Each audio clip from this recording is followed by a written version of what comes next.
So, my guest today is going to be calling bullshit on brand love. Austin Frank is the founder of Woo Punch, a brand design consultancy rooted in the science of how brands grow. Austin is also the man behind brandingbullshit.com, a newsletter that exposes common branding, marketing, and advertising myths. He also co-hosts the BS show with Steph Hammerlink on YouTube. Austin once thought consumers fell in love with brands, preferred brands they identified with, enjoyed engaging with brands online, gravitated towards highly differentiated brands, and remained loyal to their favorite brands for life. He believed as long as you could target your brand's design to an ideal customer persona, your customers would shout your brand from the rooftops, resulting in stratospheric growth. Now he preaches a different reality, one of distracted consumers and brand apathy. He now believes in the power of meaningless brand design, distinctiveness, broad reach advertising, consistency, repetition, and patience to funnel distracted consumers towards brands. So we've got a slightly different format today in that Austin is going to do a 10-minute mini masterclass, and then I'll ask him questions. So without further ado, Austin, all over to you. Great. So our industry has become flooded with what we're told is a new revolutionary approach to branding, and yet its core idea has been around and consistently debunked for decades. And I'm talking about brand love here, as Shireen alluded to. So brand love is this idea that if you can identify an ideal customer for your brand, then market to them with emotional appeals, you can create a loyal following. And those loyalists will then evangelize your brand to their friends, and your brand will soar as a result. We were told that brand love can be built through loyalty programs, differentiation, customer personas, interactive advertising, hyper-targeting, quality products, and advertising your company's values. Seth Godin tells us that people do not buy goods and services, they buy relations, stories, and magic. Simon Sinek tells us the relationship that someone has with the brand is the same as a relationship that someone has with a person. And Howard Schultz, CEO of Starbucks, tells us that if people believe they share values with a company, they will stay loyal to the brand. But be honest with yourself. Does this ring true to your own experience? Is it true for a handful of brands you buy? Possibly. But what about the other hundreds of brands you buy each month? Do you share the same values with Heinz, or do you buy it because you don't know any other ketchup brands? Do you have a personal relationship with Netflix, or do they simply have a wider selection of movies and TV shows than AMC Plus? Would you ever use the word magic to describe your auto insurance provider? Take even your experience with Apple if you consider yourself an enthusiast. Do you really buy Apple because they identify with your values of thinking differently? Under Tim Cook, Apple hasn't had a single revolutionary product, and yet shares of Apple have soared over 1,000% since he took over from Steve Jobs. No one has ever accused Tim Cook of thinking differently. Simon Sinek may tell us that Apple is wildly successful because of the why behind their company, but he conveniently ignores the fact that Microsoft and Samsung have dominated the computer and phone markets without any discernible why behind their products. Maybe that's why he used Gateway and Dell in his infamous TED Talk. But for a rare few, and even fewer buying situations, brand love could exist, but it's certainly not the normal pathway to brand growth. In fact, it's not even the pathway of growth for most brand that gurus like to use as models of brand love. 20% of Apple users don't perceive Apple as any different from competitor brands when asked, despite having completely different operating systems. Harley Davidson riders buy Honda motorcycles twice as often as they buy Harleys on average. In fact, Harley enthusiasts only make up an estimated 3.5% of Harley's annual revenue. The vast majority of Coca-Cola's annual revenue is generated by consumers who buy a single can of soda or less in a year. These are the inconvenient truths brand love promoters have to wrestle with. The reality is most consumers are distracted when buying. They don't have relationships with brands. They are loyal to a handful of brands they have simply heard of or bought before, not individual brands that they are enthusiastic about. Customers don't want to be part of a tribe with other brand buyers. They don't care about your company's values, and they certainly don't buy magic, whatever the hell that means. Instead of attempting to change the nature of consumer behavior, marketers, advertisers, and brand strategists must accept this reality and act accordingly. Is it nice to have some customers love your brand? Sure. Is it helpful? There seems to be little to no evidence suggesting that it is. To grow your brand, distracted consumers need to know your brand exists and consistently be reminded of its existence. That is 90 to 95% of all marketing. Instead of marketing to a specific ideal customer with emotional appeals, remind every category buyer you exist by executing on 5 principles that are proven to influence purchase behavior. Number 1, be distinctive. So distinctive means 2 things here. A, if your brand is not sonically and visually distinctive, consumers will confuse you with your competitors. And B, if your distinctive brand, once you've created it, is not prominently displayed throughout your advertising from beginning to end, distracted consumers won't process your brand when they're exposed to your ad. You can't afford to jump on design trends, attempt to infuse deep meaning into your brand assets, and you certainly can't afford to tease your brand out until the end of your ads. Number 2, be consistent. Again, consistency means 2 things here. A, you should advertise frequently and over long periods of time. And B, your advertising should consistently use the same well-established brand assets. You can't afford to invest in short bursts of advertising and then silence. And you can't afford to get bored with your logo or brand character if they're well-established. And number 3, reach everyone. First, if your budget allows, you should invest in broad-reaching channels like TV, radio, and out-of-home channels like billboards and digital displays. They are still king.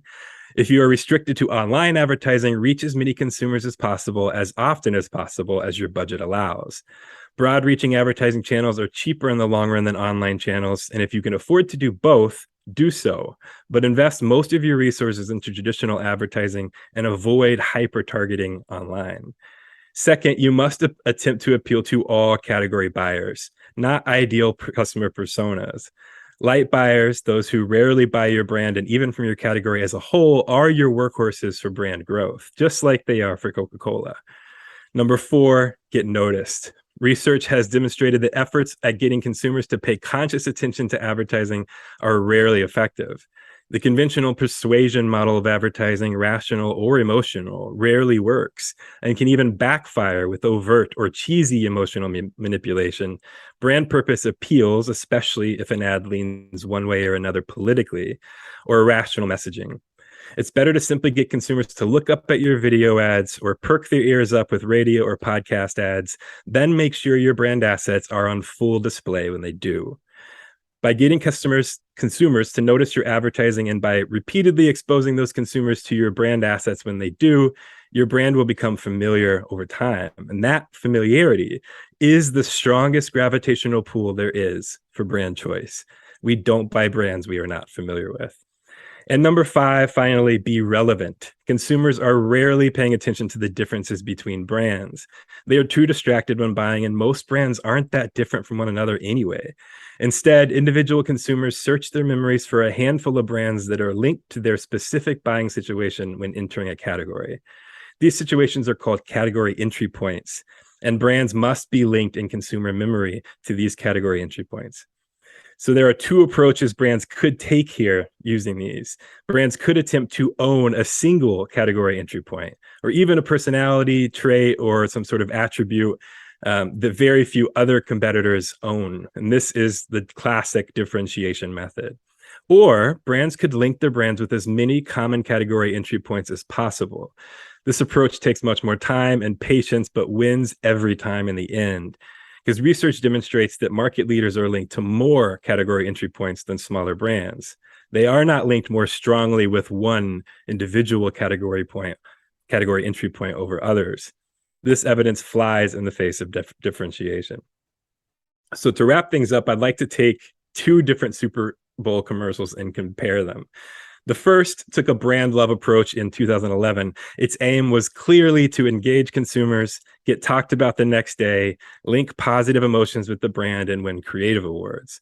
While this ad isn't as obvious as many ads we see today, in particular ads that exploit trendy social causes to let you know they care, it's clearly of the brand love ilk.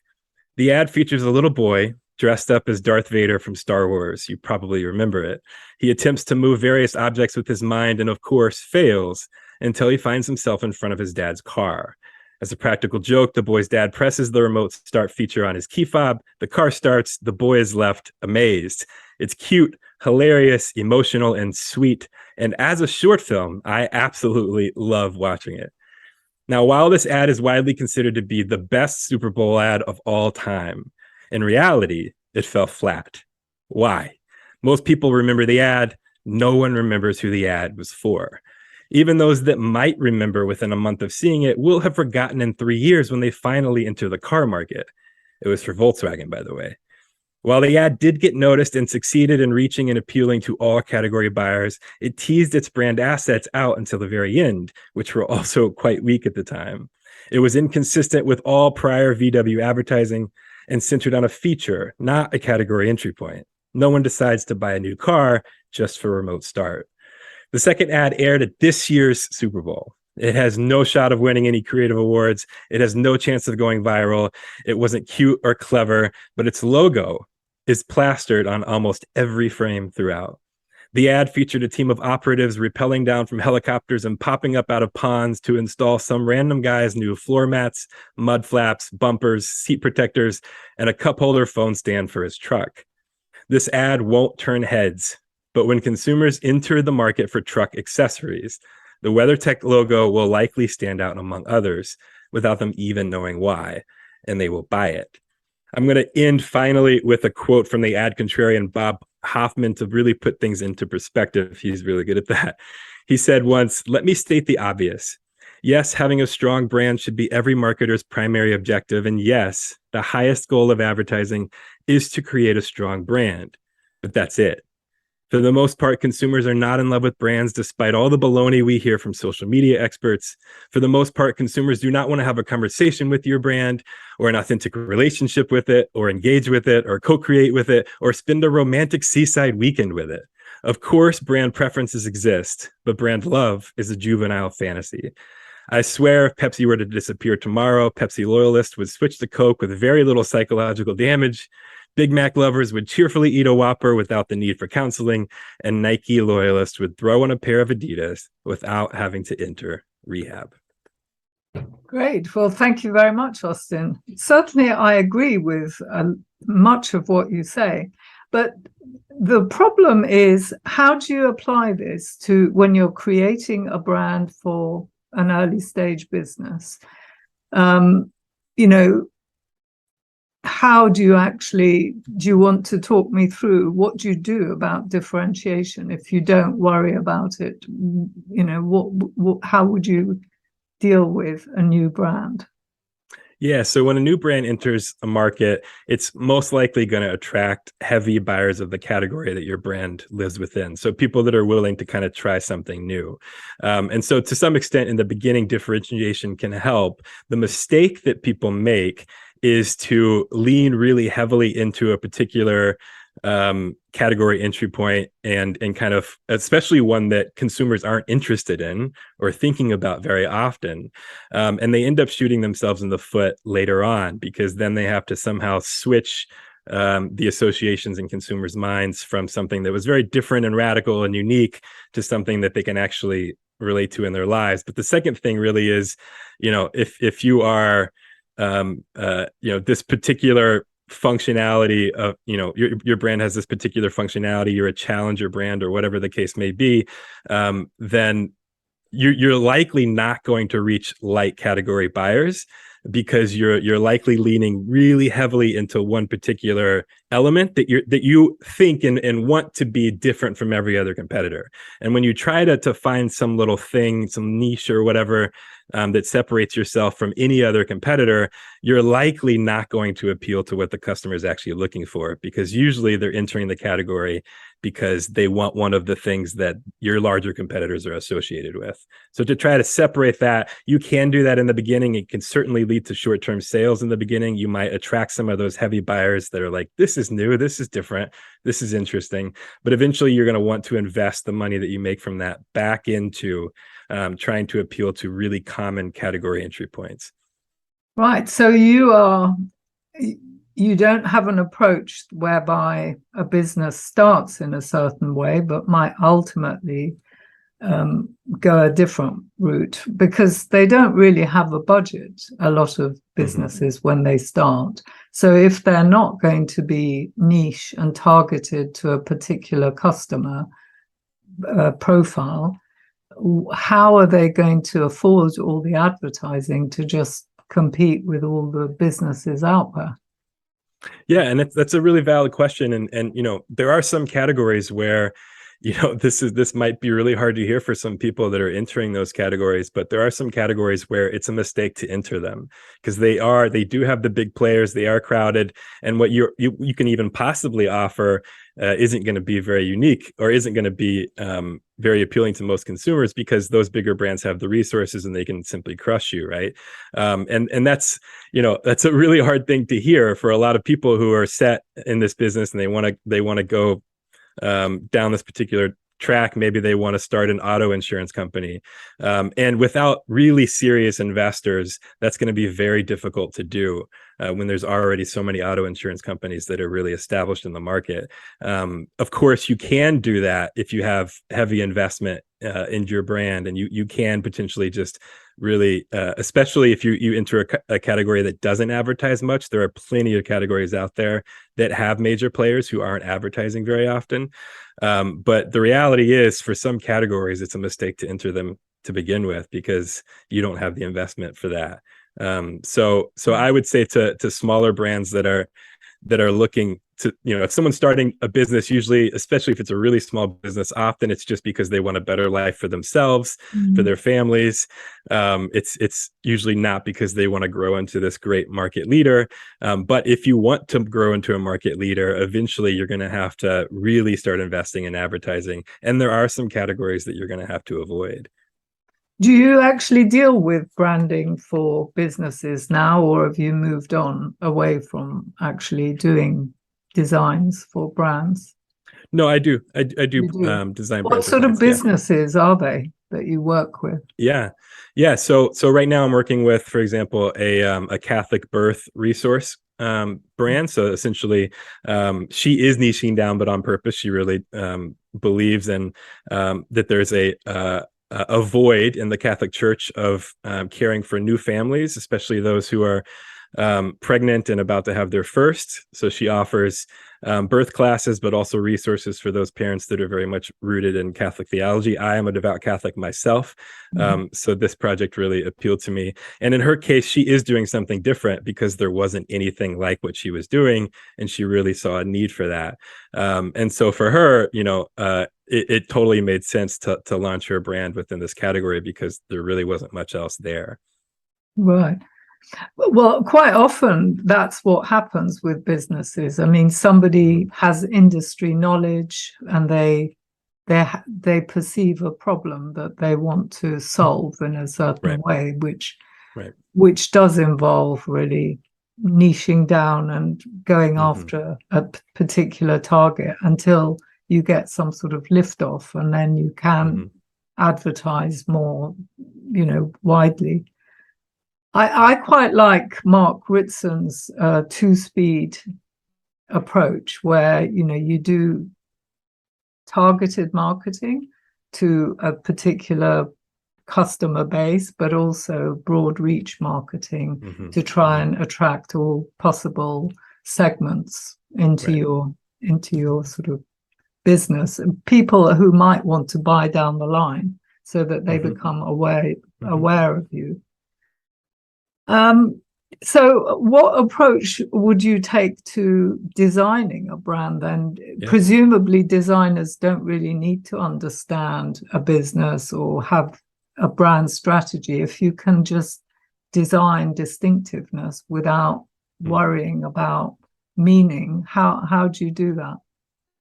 Yeah, I think that fundamentally a lot of designers, they love design, and then they watched some Christo videos with the future and they decided, well, maybe I could go beyond design and I could really kind of be a business consultant in addition to design.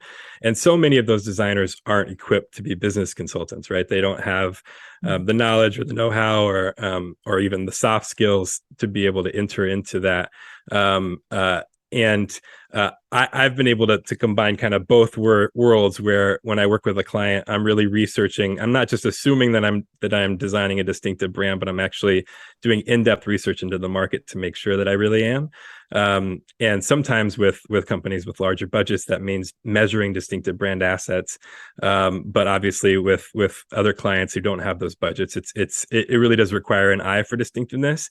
But another problem that I see often with designers is they get really stuck in the trends, right? They're a particular style of designer, maybe, or they just, they're wanting to always design whatever's trendy in the market. And that's a major mistake that most designers make, is by designing trends, you're automatically not creating distinctiveness for the brands that you're working for. So there certainly is, not every designer is qualified to dive into business strategy, but those who have a knack for distinctiveness really have a leg up in terms of actual effectiveness for brands. Now, of course, you have another side of things where many brands want a trendy design, or they want a trendy logo, or they want to look like everyone else. I've even had clients who were just like, I want to do this with my social media strategy.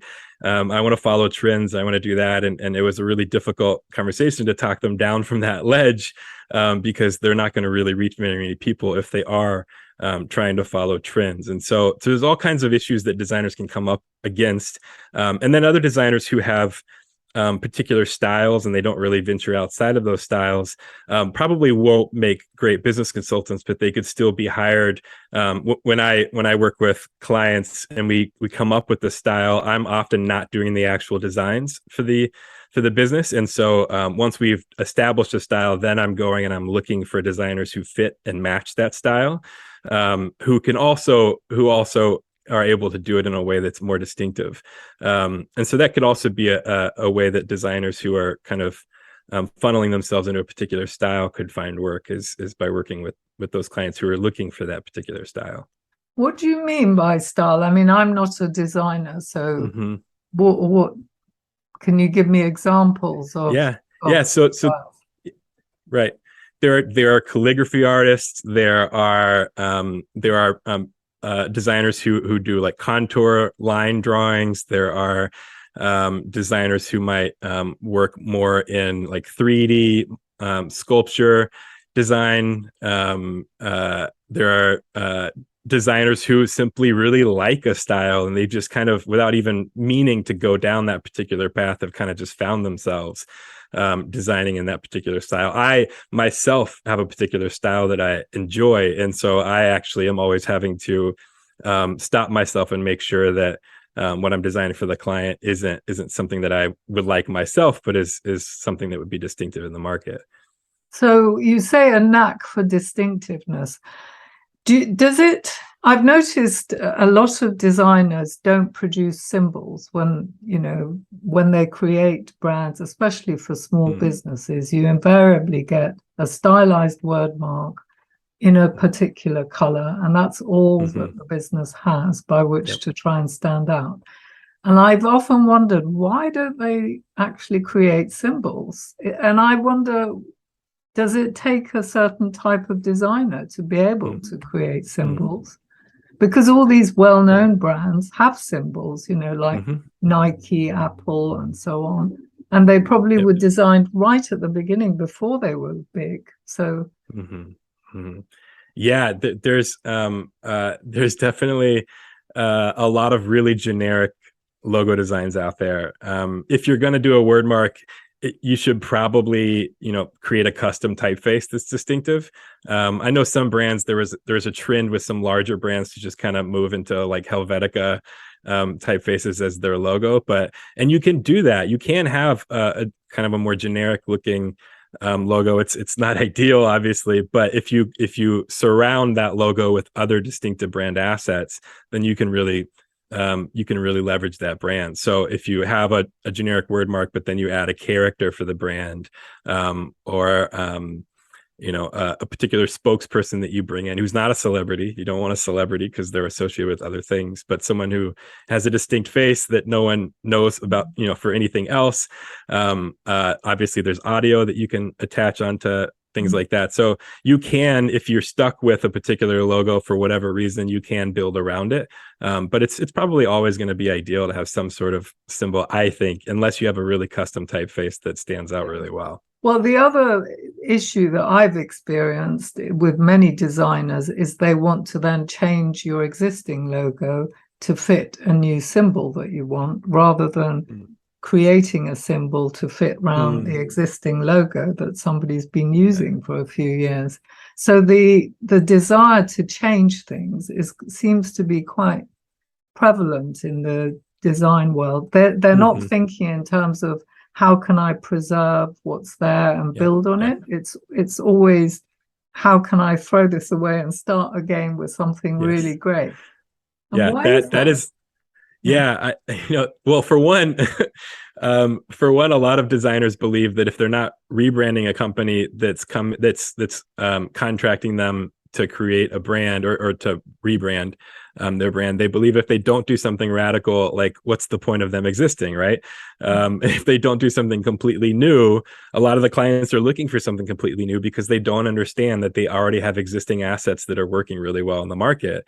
And so that's another place where a designer could dive into business consulting, is if they are able to conduct a comprehensive brand audit where they're looking at all of the different assets, they're measuring those assets among consumers in the market, and they're determining, well, this one you might not like, it might look a little 90s, it might look a little whatever, but it's working really well for people. I think a great example of this, and there could have been, with any rebrand that I like critique, there's all kinds of things I'm completely unaware of that go behind those decisions. But one rebrand that stands out to me the most is Pfizer, right? So Pfizer had a very distinctive logo. I mean, it was kind of a generic logo for a medical company, but because Pfizer had been around so long, their logo had become really familiar to most consumers.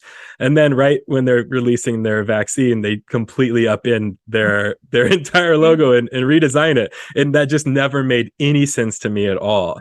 But it looks more modern, but no one cares if it looks more modern. The point of a logo isn't to be stylish or trendy or to, it's to work. It has to do its job. And if it doesn't do its job, it's pointless. Yeah. So you would randomly pick something that appeals to someone if they wanted, say, an animal as a symbol of their brand. You feel it's acceptable to just choose something without any meaning, and then you build meaning into it afterwards, do you? Yeah, I do. So a great example that I always, this kind of concept of meaningless distinctive design comes from, I'm sure you know, Ginny Romanak of the Ehrenberg Bass Institute. But the best example that I know of a distinctive brand asset, a character in this case, which was completely meaningless to the category, but they kind of attached a meaning onto it with the brand in particular, is the Geico Gecko. I think that is a genius brand design strategy. It's taking a gecko, which has nothing to do with car insurance, but can be tied to the very distinctive name of Geico within the auto insurance industry. And they've been able to really, do a lot of great work with that. It's the gecko essentially always talking about how he keeps getting mistaken for Geico, but then in the process is able to even describe certain category entry points. It's very flexible. You can even, because of its, at least in the US, its distinctive British accent, you could play it on the radio and people would recognize it. It's just a really well-rounded, really flexible, really adaptable example of a meaningless brand character that works really well for the brand. Okay. Well, before we finish, what actually moved you to change your position so radically? Because a lot of designers I know have exactly that approach that you Mm-hmm. used to have. Mm-hmm. So Yep. what brought the change about? Yeah. So, in the beginning, it was not having clients, flooding in the beginning of starting my brand consultancy. Some people would just get really aggravated by that and they might just quit their business. I was fortunate enough to be able to have the finances with my wife working to really be able to double down on learning. And so a part of it was insecurity. I wanted to make sure that what I was doing for clients was actually working, and I wasn't confident that, even though I was hearing it everywhere, that it was effective, or I just had doubts. And so it started kind of as an insecurity of wanting to make sure that what I was doing was actually effective. And but also the other side of that coin was I stopped looking on YouTube. I stopped reading HubSpot articles. I stopped even reading Harvard Business Review articles for the most part, and went to my local library. I got a library card and just like scanned the shelves within the category of brand design and branding and marketing. And that's when I originally came across Daniel Kahneman's work. He's a Nobel Prize winning behavioral economist, and grabbed his book, Thinking Fast and Slow.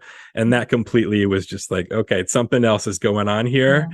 Nothing that I'm hearing about brand love computes with how we make decisions as human beings. And then eventually I discovered Byron Sharp, and and the Ehrenberg Bass Institute. And what was beautiful is they completely affirmed one another.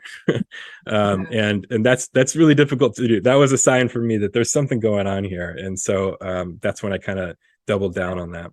I must say, I came at it from intellectual property law because I kept thinking, why are they ignoring this? This is so important, intellectual property issue.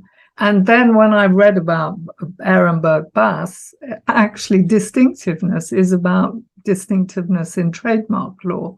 So they actually reflected what was going on in the market, that people are not creating distinctive brands. Yeah. They're creating ads without putting logos on. Yep. So it really resonated. That's interesting. I just want to ask, what resources then would you recommend? 3 resources for somebody who wants to help people create brands? Yeah. So from a designer standpoint, the most helpful book for me has been Building Distinctive Brand Assets by Ginny Romanak of the Ehrenberg Bass Institute. I read it after I read How Brands Grow by Byron Sharp, also of the Ehrenberg Bass Institute. Both of those books are really good to work off of one another. And then How Brands Grow 2 is also a really great. How Brands Grow 2 is what it kind of expands on. When you have everything, you have a distinctive brand and it's prominent throughout your advertising, and then you have room to focus on the messaging of your advertising. I think the category entry point chapter in How Brands Grow 2 was really helpful for me to understand that. And then I would also recommend Robert Heath. He's got a book. He's a advertising psychologist, and he's got a book called Seducing the Subconscious. And while I think some of the points that he makes in there conflict with empirical data on how brands grow, and I've been able to kind of pick that apart and figure out why he might believe that.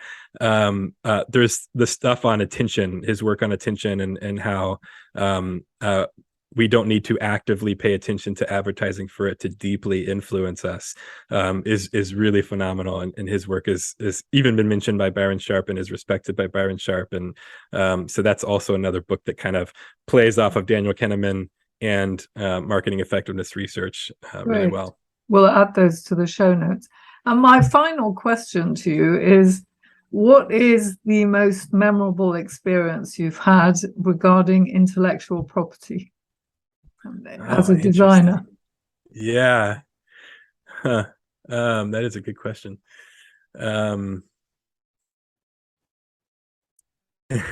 Well, my first experience with it, I'll mention that. So I worked for a Catholic nonprofit for 7 years, and we created an online resource called Reach More. And there was a woman who worked for us who was like a kind of in a higher level leadership position with I think it was HP, way back when. She was retired but kind of just volunteering her time for the organization, and she was all about trademarking the name Reach More, to the point where it became this kind of running joke within the office where, you know, we called her Kathy TM, because she was like always on us to make sure to add that little TM at the end of it every time we wrote it anywhere.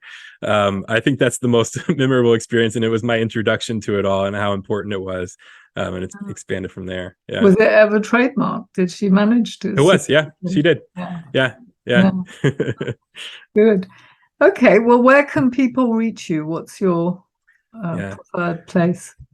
Yeah, so my newsletter is probably the best place to just stay up to date on what I'm up to. But you can also just email me directly at austin@woopunch.com. So woopunch, WOO punch.com is my brand consultancy's website. So you can fill out a form there, or even schedule a Calendly meeting with me. But I on principle am not on social media myself. It's a conviction that I had really early on with my business. So you can't reach me there, even though I have old profiles that you could probably find, but it wouldn't be worth reaching out. Okay, great. Well, thank you very much indeed, Austin. Thank you so much. Bye. That's it for this week.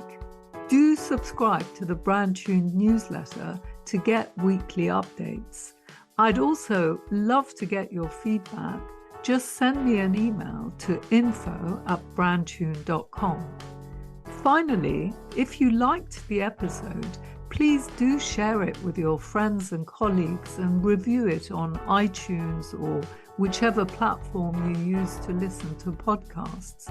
If you leave us a 5-star review, it means more people will listen and we can spread the word much more quickly about the podcast. Thank you, and bye for now.